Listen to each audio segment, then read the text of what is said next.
Bismillahirrahmanirrahim. Assalamualaikum warahmatullahi wabarakatuh. Waalaikumsalam warahmatullahi wabarakatuh. Alhamdulillahi rabbil alamin wa bihi nasta'in ala umurid dunya waddin. Wassalatu wassalamu ala Muhammadin wa ala alihi wa sahbihi wa barik wa sallim ajma'in, amma ba'du. Jamaah dirahmati Allah Subhanahu wa taala, juga ikhwan fiddin azakumullah yang ada di studio atau di majlis taklim Ahlus Sunnah di Dian Anyar Purwakarta ini. Apa kabar semua? Semoga dalam rahmat Allah Subhanahu wa taala. Dan saya mengajak kita untuk bersyukur kepada Allah Subhanahu wa taala atas nikmat iman dan Islam serta nikmat sehat yang Allah Subhanahu wa taala anugerahkan kepada kita. Salawat dan salam semoga tercurahkan selalu untuk baginda Nabi Muhammad sallallahu alaihi wasallam, nabi yang mulia yang merupakan penutup daripada seluruh nabi. Jamaah rahmati Allah, kita lanjutkan risalah atau landasan kedua, yakni mengenal agama Islam beserta dalilnya, di poin yang ketiga. Tepatnya Anda bisa buka halaman 120. Syekh berkata, wa dalilu salati wa zakati wa tafsiru tauhidi qauluhu ta'ala. Adapun dalil tentang salat dan zakat yang di dalamnya juga terkandung makna tauhid adalah firman Allah Ta'ala. Beliau membawakan Quran surat Al-Bayyinah ayat kelima, wa ma umiru illa liya'budullaha mukhlishina lahuddin hunafa wa yuqimus salata wa yu'tuz zakata wa dzalika dinul qayyimah. Padahal mereka tidak disuruh kecuali supaya menyembah Allah dengan memurnikan ketaatan kepadanya dalam menjalankan agama yang lurus, dan supaya mereka mendirikan salat serta menunaikan zakat, dan yang demikian itu adalah agama yang lurus. Jamaah rahmati Allah, sarah Syekh Shalih Fauzan. Pertama, penulis membawakan Quran surat Al-Bayyinah di atas sebagai dalil tentang salat dan zakat yang merupakan rukun Islam kedua dan ketiga. Salat adalah ibadah dengan badan, sedangkan zakat adalah ibadah dengan harta. Kedua ibadah ini saling bergandengan. Karena itulah setelah Nabi SAW wafat dan banyak orang yang menolak membayar zakat, maka Abu Bakar radhiyallahu anhu pun mengumumkan, la qatilanna man farraqa baina salati waz zakah. Wallahi law mana'uni anaqan kanu yu'addunaha ila Rasulillahi la qataltuhum ala man'iha. Sungguh aku akan perangi yang memisahkan antara salat dan zakat demi Allah. Jika mereka menolak menyerahkan zakat yang dahulu mereka bayarkan melalui Rasul, aku akan benar-benar memerangi mereka. Abu Bakar memerangi orang-orang sesudah Nabi wafat karena mereka tidak membayar zakat. Dan ini luar biasa sekali, tertulis di kitab-kitab sirah bagaimana betul-betul Abu Bakar menegakkan peperangan tersebut bagi orang-orang tersebut. Di dalam ayat yang dibawakan penulis di atas juga terkandung makna tauhid, yaitu mengesahkan peribadatan hanya untuk Allah semata, tidak menyekutukan dengan Dia dengan selainnya. Antum bayangkan jamaah, hampir seluruh ayat pasti digandengkan dengan tauhid. Maka inilah inti penciptaan kita jamaah. Wa ma khalaqtul jinna wal insa illa liya'budun. Dan tidaklah Allah menciptakan jin dan manusia kecuali illa liya'budun. Para ulama menafsirkan yakni kecuali mentauhidkan Allah atau menyembah Allah. Dan inilah inti kehidupan kita. Maka ana terus mengulang dan para ulama terus mengulang tentang tauhid, jalan keselamatan, kebahagiaan dunia dan akhirat. Demi Allah, Anda tidak akan menemukan kebahagiaan di dunia ini tanpa mentauhidkan Allah Subhanahu wa taala. Anda boleh kita uji coba, boleh Anda cari tahu. Karena kami praktisi ruqyah syar'iyyah cukup lama, belasan tahun kami bertemu dengan banyak orang. Ada orang yang kaya raya, ada pejabat, ada orang yang hampir-hampir tidur di atas uang, ada yang kayak istana rumahnya. Bahkan kami menaiki rumahnya melewati karpet-karpet seperti istana di tingkat-tingkat rumah mereka, naik di mobil-mobil mewah. Ternyata mereka tidak menemukan kebahagiaan, hampir hancur kehidupan mereka. Ya, hampir-hampir selesai kehidupan mereka ini, rumah tangganya dan lainnya, karena mereka memang mengakui mereka tidak mentauhidkan Allah dengan benar. Ketika orang sudah menyandarkan semuanya kepada dunia, ketika dia telah menjadikan dunia segalanya, dunia sebagai tujuan, maka faraqallahu alaih, maka Allah akan mencerai-beraikan urusan mereka. Urusan-urusan mereka dicerai-beraikan oleh Allah Subhanahu wa taala. Tidak ada yang benar di antara kehidupan mereka, istrinya, anaknya, suaminya dan lainnya. Maka setelah mereka kembali mentauhidkan Allah Subhanahu wa taala, mereka seperti menemukan kehidupan yang baru. Maka tidaklah kita heran jika ada teman kita di grup yang mengatakan, setelah saya ngaji ini hati menjadi tenang. Itu sudah biasa. Dan memang itulah yang kami rasakan dahulu. Subhanallah. Kami ngaji ke sana kemari menemukan dalil ini dan itu dengan ustadz ini dan itu, tapi tidak kami temukan ketenangan kecuali di atas dalil Al-Quran dan Sunnah, di atas pemahaman para sahabat. Maka wajar ketika Imam Nawawi mengatakan, barang siapa yang tahu dan merasakan kebahagiaan yang kami rasa hidup di atas tauhid, hidup di atas sunnah Nabi yang mulia, mereka akan merampas kebahagiaan itu walaupun memerangi kami. Luar biasa yang kami rasakan jamaah rahmati Allah Subhanahu wa taala. Maka jangan pernah meninggalkan masalah tauhid di dalam kehidupan kita ini. Allah selalu menggandengkannya, ya. Kata Allah Subhanahu wa taala, "Wa ma umiru illa liya'budullaha mukhlishina lahuddin." Ya.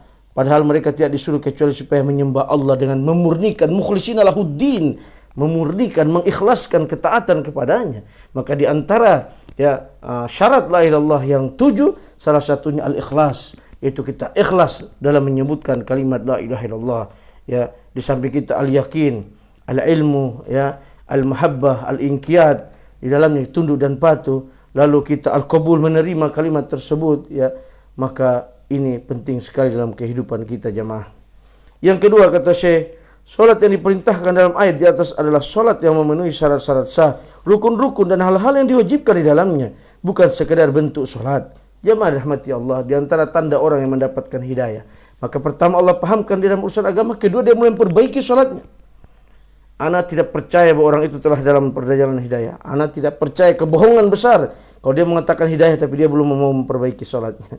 Ya, karena ciri orang. Karena apa? Solat amal yang pertama kali dihisab. Jika baik, solat baik seluruhnya. Jika buruk, buruk seluruhnya. Bagaimana mungkin Nabi mengatakan, "Sallu kama ra'aitumuni usolli." Solatlah kalian sebagaimana kalian melihatku solat. Maka solat dulu kita perbaiki. Lalu dia mulai memperbaiki bacaan Quran. Maka kita jangan heran. Bukan suatu malu, bukan suatu aib. Walaupun kita sudah umur, kita belajar Iqra. Kita belajar dari awal. Demi Allah, ini kehormatan. Allahu Akbar. Kalau ada yang datang ke anak umur 50, 45, 35 atau 70 sekalipun, "Ustaz, saya mau belajar Iqra, demi Allah saya hormat dengan orang seperti ini." Ini kemuliaan baginya. Ketimbang orang baca Quran nggak bisa, tidak mau belajar. Ya. Kenal huruf pun tidak, tapi tetap gengsi. Bukan kemuliaan jemaah. Ingat, khairukum man ta'allamal Qur'ana wa 'allama. Orang yang paling baik di antara kalian, man ta'allamal Qur'an, orang yang belajar Al-Quran wa 'allama, dan mengajarkan Al-Quran. Maka kami tidak akan pernah meninggalkan majlis Al-Quran untuk selama-lamanya. Di kesempatan dakwah malam ini, saya sekalian mengingatkan bagi antum yang nanti di grup-grup yang akan kita sebarkan di berapa puluh grup setiap kajian ini. Antum yang belum bisa baca Quran, hubungi ana. Ana akan kasih jadwal khusus. Antum datang sendiri tanpa diketahui orang lain kalau antum malu. Ana akan kasih. Tidak dipertemukan dengan teman yang lain. Belajar Al-Quran. Ternyata masih banyak yang belum bisa membaca Al-Quran. Ana pernah ditangi seseorang, umur sekitar 25 tahun. Anak kaget, ya akhi. Alif bata tidak tahu. Orang muslim di Purwakarta ini, tinggal di kota dekat masjid. Tidak tahu alif bata, sa, jim, ha, kho, dal, ro, zai, dan seterusnya. Dan itu banyak sekali. Maka jangan sampai kita gengsi dalam perkara yang seperti ini. Ya, jemaah rahmati Allah. Lalu sholat kita perbaiki. Mulai dari antum sholat. Ya, banyak sekali kita lihat para da'i, mereka sudah dakwah sana kemari. Ya, mereka naik dari satu mimbar ke satu mimbar, takbirnya saja salah. Dari mana takbir yang seperti itu? Allahu Akbar, lurus-lurus kayak gini. Apa ini takbir kayak gini? Nabi mengajarkan menghadapkan ke kiblat semuanya. Ya, belajar kita. Sallu kama ra'aitumuni. Sudah ada kitab Syekh Albani radhiyallahu taala, namanya Sifat Salat Nabi. Antum beli, baca, perbaiki. Tidak terima sholat antum, tidak terima seluruh amalnya. Allahu Akbar. Amal yang pertama kali dihisab. Ya, namanya Sifat Sholat Nabi, karya Syekh Albani. Antum boleh baca, sangat mudah. Ya, sangat mudah didapat, dan dengan dalil-dalil bagaimana Nabi takbir, bagaimana Nabi berdiri, bagaimana Nabi ruku, bagaimana Nabi sujud, bagaimana Nabi i'tidal dan lainnya. Dan itu jelas dengan dalil. Jangan antum beli buku 5.000 perak di atas bis. Ya, tata cara sholat yang tidak mendatangkan satu hadis pun riwayat siapa. Ingat ya akhi, hadis, ada hadis sahih. Ya, hadis sahih. Ada hadis yang namanya hadis ahad. Ya, Ada hadis namanya itu jalurnya ahad atau mutawatir. Hadis sahih, hadis hasan, hadis dhaif. Ya, dari hadis sahih, hadis hasan juga ada yang dia dari jalur yang mutawatir, yang banyak, ada yang ahad. Ahad itu ada bertingkat, ada gharib, ya, ada hadis aziz dan lainnya. Dan dari mana satu buku sholat tanpa menghadirkan satu pun ilmu hadis di dalamnya, mustalah hadis dalam siapa, jalur siapa, riwayat siapa, hanya bilang tata cara sholat harga 5.000 sampai 10.000 antum beli dan antum pelajari dan bertahun-tahun antum sholat dengan cara seperti itu. Perbaiki sholat kita, memenuhi syarat-syarat sah, rukun-rukun dan hal yang diwajibkan, rukun-rukun sholat, ya, syarat-syarat sholat, syarat apa yang ada di luar, rukun apa yang ada di dalam. Syarat sah sholat seperti kita berwudhu, bersuci, ya, menghadap kiblat dan lainnya, rukun-rukun seperti Al-Fatihah dan lainnya, kita mempelajarinya, belajar tentangnya, ya. Bukan sekedar bentuk sholat, bahkan ada orang sholat yang dia seperti burung yang mematuk, tak tuk tak tuk tak tuk tak.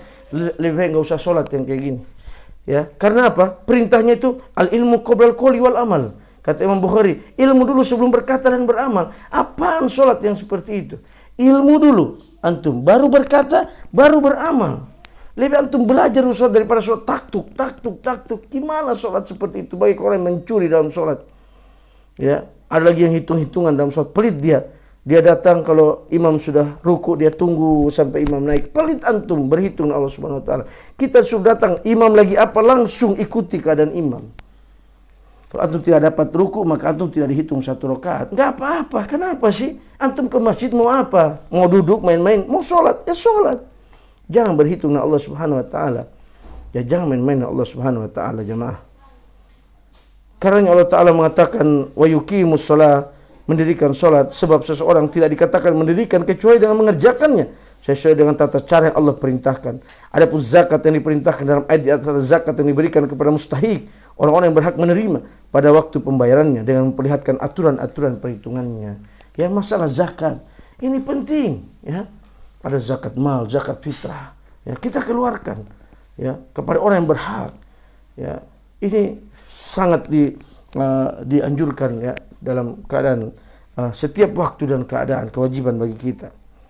Kemudian selanjutnya wa dalilu siyami qauluhu ta'ala, adapun dalil tentang ibadah puasa adalah firman Allah Ta'ala, ya ayyuhalladzina amanu kutiba alaikumus siyam kama kutiba alal ladzina min qablikum la'allakum tattaqun. Al-Baqarah 183. Antum sudah hafal banget ayat ini.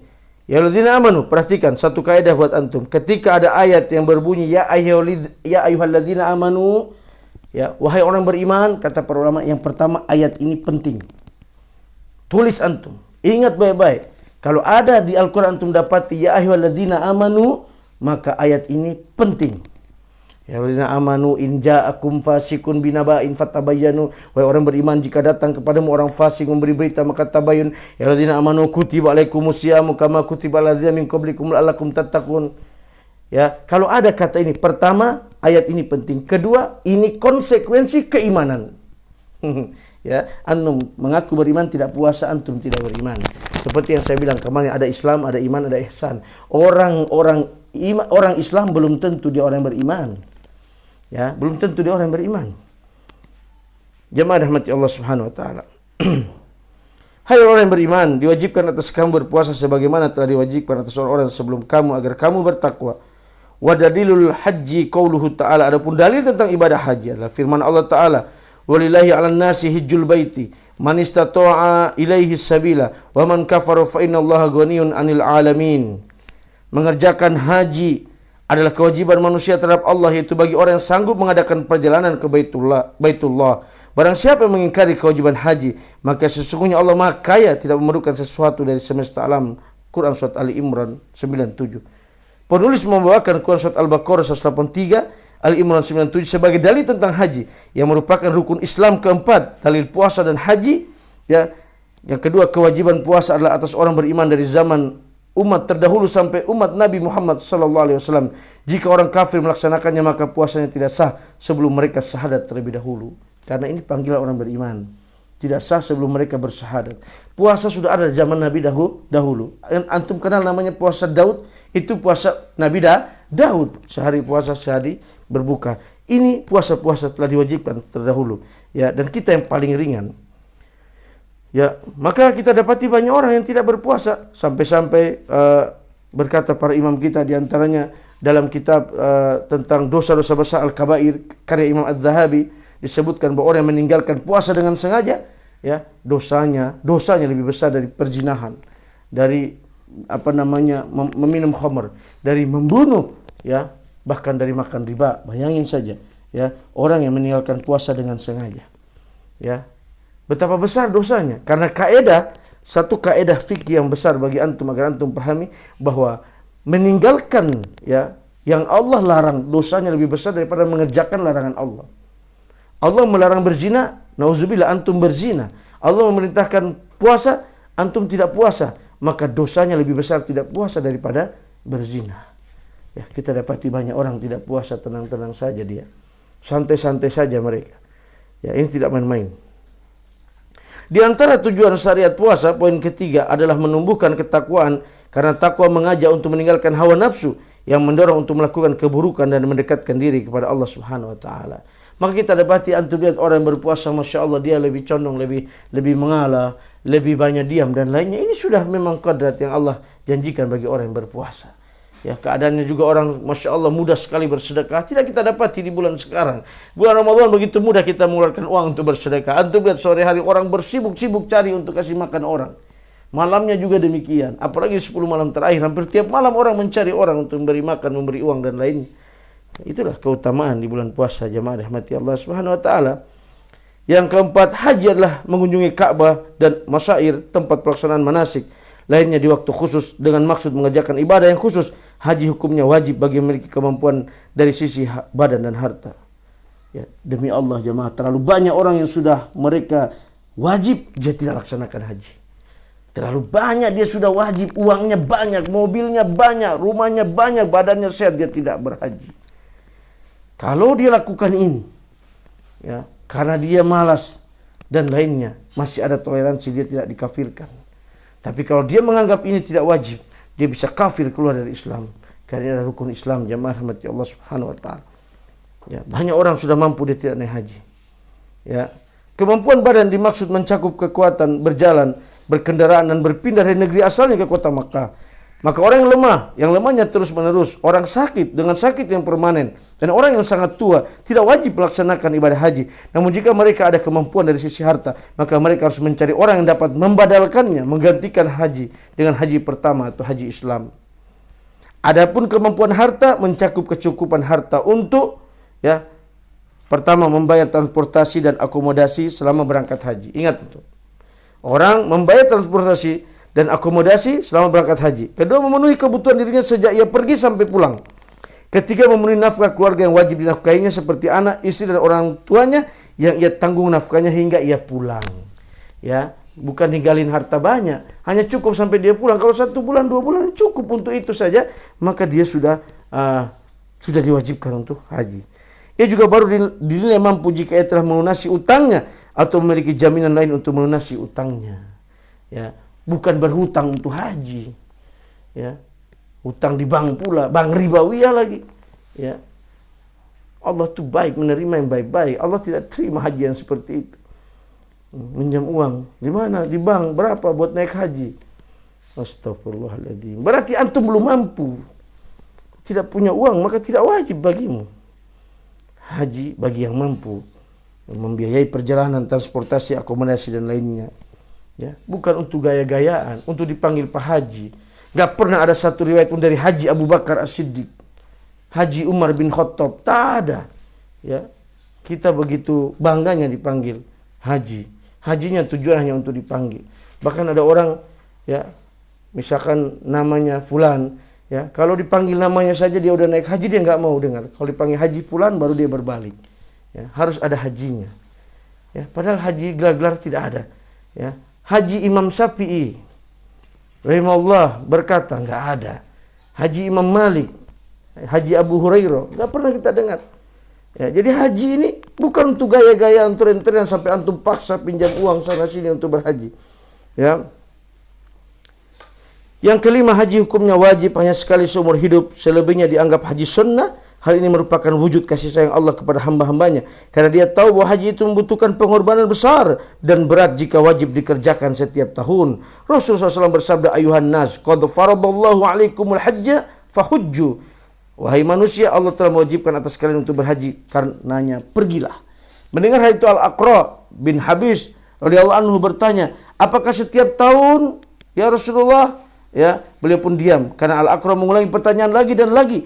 Apakah setiap tahun ya Rasulullah wajib haji itu? Apakah setiap tahun ya Rasulullah? Maka beliau bersabda, "Lau qultu na'am, la wajabat lama wa lamma stata'tum." Kalau aku menjawab ya, maka pasti akan menjadi wajib setiap tahun dan pasti kalian tidak akan mampu melaksanakannya. Maka haji itu hanya satu kali dalam seumur hidup kita diwajibkan. Ya, tidak setiap tahun wajib bagi kita. Adapun yang keenam, barang siapa memiliki kemampuan badan dan harta untuk berangkat haji tapi tidak mengerjakannya, maka hukumnya terbagi dua. Pertama, tidak pergi karena enggan atau malas, maka ini termasuk kufur asgor, kufur kecil yang pelakunya tetap muslim tapi berdosa dengan dosa besar. Jika dia meninggal dan meninggalkan harta yang cukup untuk haji, maka dicarikan orang yang dapat menggantikannya berhaji dengan harta peninggalan tersebut, sebab haji adalah utang kepada Allah. Yang kedua, jika tidak pergi karena menolak dan menentang kewajibannya, maka ini kufur akbar, kufur besar, dan pelakunya keluar dari Islam, batal seluruh amalnya. Ya, bukan main-main jamaah. Ya, ana nasihati bagi antum. Ana dapati banyak orang punya harta, banyak orang kaya, banyak pejabat, dia tidak naik haji. Dia belum naik haji dengan berbagai macam alasan dan lain. Oh, takut sieun dibalas sana di Mekah. Itu cerita-cerita khurafat, antum jangan percaya. Kalau di sini pernah mukul orang, di sana ada yang mukul, ya. Balasan umat Nabi Muhammad bukan di dunia, Mekah masih dunia, ya, di akhirat, ya. Ada yang bilang begitu, sieun Ustaz, orang kayak dibalas di situ cenah. Ya. Entar dipukul tealah, entar kalau di sini pelit, di situ dipelitin lagi. Pernah nyiram air orang di sini, nanti di sana kesiram air, cerita-cerita khurafat. Ya, yang banyak terjadi. Itu qadarullah wa masafa'al, mungkin terjadi itu memang udah takdir bersamaan, ya. Sampai ada air mati di hotel aja pulang jadi cerita. Oh, dulu saya pernah matiin air ini, itu air mati di hotel dan lainnya. Jadi berkembang cerita-cerita yang seperti demikian. Tidak ada balasan-balasan di dunia, ya. Ya, balasan bagi umat Nabi Muhammad itu di akhirat, kecuali ada beberapa perkara. Ingat, di antaranya anak yang durhaka kepada orang tua. Maka dia langsung dibalas di dunia oleh Allah Subhanahu wa taala, dan di akhirat lebih berat kalau dia tidak bertobat kepada Allah Subhanahu wa taala dan minta maaf kepada orang tuanya. Ya, itu, ya. Dosa-dosa umat Nabi Muhammad itu tidak seperti zaman Nabi Lut. Ya, ketika mereka menyodomi orang-orang, ya langsung diangkat, ya kaum Sodom itu negerinya dibalikin, dilempari malaikat dengan batu dan lainnya. Itu Nabi Lut. Nabi Nuh pun demikian, langsung datang air bah yang besar. Ya, tidak seperti demikian. Fir'aun begitu itu langsung tenggelamkan di Laut Merah. Ya, untuk Nabi Muhammad umatnya nanti dibalas di akhirat. Ya, akan dibalas kalau mereka, namun Allah masih memberi kesempatan mereka bertaubat selama nyawa masih belum sampai kerongkongan. Yang kedua, selama matahari belum terbit dari tempat dia terbenam. Ya, maka itu pintu taubat masih terbuka. Jemaah rahmati Allah Subhanahu wa taala, kiranya hanya ini saja yang bisa saya sampaikan karena kita akan masuk bab iman yang luar biasa nanti. Ya, bagaimana nanti ada cabang-cabang iman, ya, sampai kita akan sebutkan nanti 70 lebih cabang iman, ya, yang akan kita sebutkan nanti dan menjadi ilmu pengetahuan yang luar biasa bagi antum untuk pembahasan di pertemuan yang akan datang. Saya berharap ini ada manfaat buat antum semua, ya, nasihat-nasihat ini, ya, agar kita benar-benar menjadi orang yang bertakwa kepada Allah Subhanahu wa taala, ya, berilmu dengan benar. Jemaah, ada pertanyaan luar biasa, cukup menyayat hati saya. Baru-baru ini tentang kurban, ya Ustadz, di musola kami diadakan patungan kurban satu orang 1 juta untuk sapi. Ya, lebih dari 7 orang. Berarti kalau sapi 17 juta atau 18 atau 20 juta, berarti 20 orang. Hukumnya bagaimana? Astagfirullah. Antum bayangkan coba. Inilah kebodohan yang sangat. Bagaimana mengangkat orang yang gak ada ilmu menjadi tokoh, akhirnya menyesatkan umat.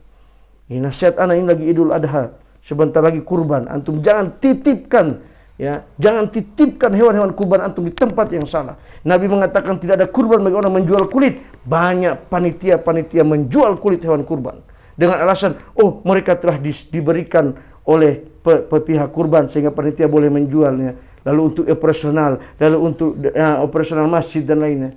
Tidak ada jamaah. Ingat, panitia kurban dengan orang yang berkurban, kata para ulama, panitia kurban adalah wakil kurban, wakil.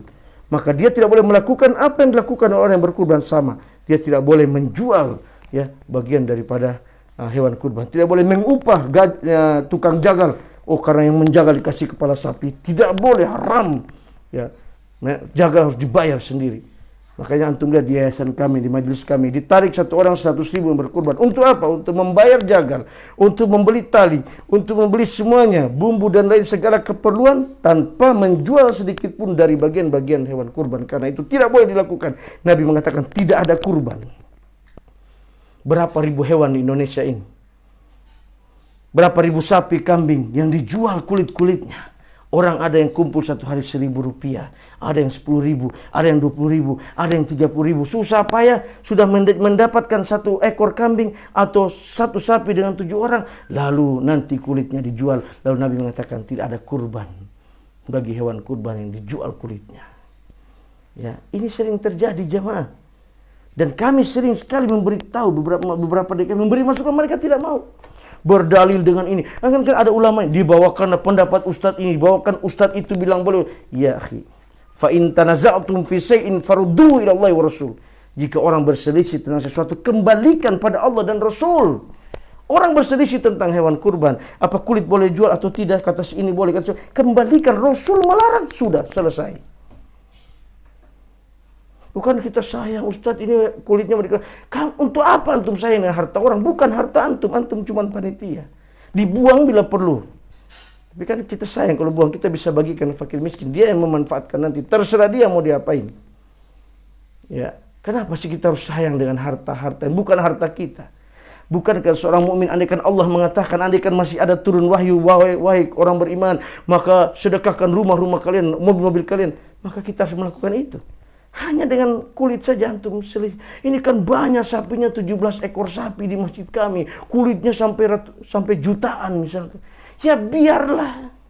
Andaikan 100 juta sekalipun harga kulit itu, buat apa kalau itu bukan hak kita? Kalau itu dilarang oleh Allah dan Rasulnya. Bukankah orang yang beriman dia taat kepada Allah dan Rasul? Bagaimana Syekh Muhammad bin Abdul Wahab yang mengarang kitab Ushul Salasah pernah mengatakan di awal-awal tentang Islam. Apa kata beliau? Al-istislamu lillahi bitauhid wal inqiyadu lahu bitta'at wal baru'atu minasyirki wa ahli. Islam itu adalah berserah diri kepada Allah dengan tauhid. Wal inqiyadu lahu bitta'at, tunduk dan patuh dalam ketaatan. Wal baru'atu minasyirki wa ahli, berlepas diri dari syirik dan para pelakunya. Masalah haji tadi, antum bisa ke Italia, antum bisa ke Perancis, antum bisa ke mana lagi? Antum bisa ke Singapura dan lainnya. Antum naik haji ke Mekah, tidak bisa antum. Alasan ini dan itu, hati-hati jemaah. Hari ini ente masih sehat. Suatu saat kita akan mendapati umur. Ana tidak merasa, ana udah masuk 40. Mulai ada keraguan, kewaswasan. Mati semakin dekat. Semakin dekat dengan, andaikan sesuai Nabi bilang 60-70, tinggal 20 tahun lagi. 20 tahun mati selamanya. Mobil yang banyak, rumah yang banyak yang kita punya, semua enggak dibawa, cuma satu lembar kain kafan yang kita bawa. Itu harus jadi peringatan. Jangan sampai kita menjadi orang setiap hari mendengar kematian, setiap hari mengantarkan orang ke kubur, masuk melihat liang lahat, tapi tidak menjadikan pelajaran buat kita. Terus kita melanggar syariat Allah Subhanahu wa taala, tidak taat dan patuh kepada Allah Subhanahu wa taala, mengada-ngadakan agama sendiri, berbuat sendiri dalam bid'ah. Lalu mengkritisi orang mengatakan bid'ah dengan perkataan Wahabi, ini itu aliran baru dan segalanya. Rojaliun, pengikut roja dan macam-macam julukan. Jangan sampai kita demikian jamaah. Kembalilah kepada Allah Subhanahu wa taala. Bertakwalah kepada Allah Subhanahu wa taala dengan ketakwaan yang benar agar kita selamat dunia dan akhirat. Aqulu qouli hadza wastaghfiru innahu ghafurur rahim. Subhanakallahumma bihamdik asyhadu an la ilaha illa anta astaghfiruka wa atubu ilaik. Wassalamualaikum warahmatullahi wabarakatuh.